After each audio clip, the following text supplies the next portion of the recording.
Зараз розкажу вам, чого я злий на наших майстрів.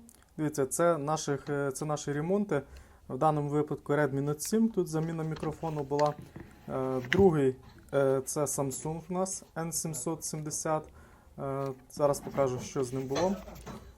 Так, немає зображення, чистка, відновлення коннектора LCD. І зараз ще покажу вам третій ремонт. Третій ремонт це в нас Huawei Mate 10 Lite. І подивимося, що з ним там не так було.